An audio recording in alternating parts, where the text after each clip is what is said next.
અંબાજીમાં પણ ભગવાન જગન્નાથની ભવ્ય રથયાત્રાનું આયોજન કરવામાં આવ્યું। ઉત્સવ સેવા સમિતિ દ્વારા 30મી રથયાત્રાની ઉજવણી કરવામાં આવી। અંબાજી નગરમાં ફરી અને પાછી રાધાકૃષ્ણ મંદિરે પૂર્ણ થઈ ભક્તોને મગ, જાંબુ અને કાકડીનો પ્રસાદ વહેંચવામાં આવ્યો। અંબાજી ગામના ભાવિક ભક્તો ઉત્સાહભેર જોડાયા। રથયાત્રામાં અંબાજી પોલીસનો ચુસ્ત બંદોબસ્ત ગોઠવાયો હતો। ખાતે શ્રી અંબાજી ધાર્મિક ઉત્સવ સેવા સમિતિ ટ્રસ્ટ દ્વારા છેલ્લા 30 વર્ષથી ભગવાન જગન્નાથજીની ભવ્ય શોભાયાત્રા કાઢવામાં આવતી હોય છે। આ વર્ષે પણ ભવ્ય શોભાયાત્રાનું આયોજન ધાર્મિક સમિતિ દ્વારા કરવામાં આવ્યું છે।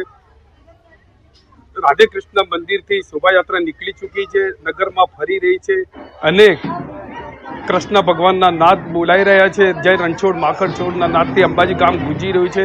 શોભાયાત્રા નગરમાં ફરીને રાધે કૃષ્ણ મંદિર ખાતે શોભાયાત્રા પરત ફરશે અને પૂર્ણાહુતિ થશે।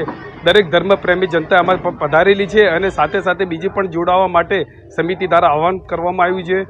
સમિતિ દ્વારા જાંબુ, મૂંગ અને કાકડીનો પ્રસાદ પણ રાખવામાં આવ્યો છે। દરેક ધર્મ પ્રેમી જનતાને લાભ લેવા બી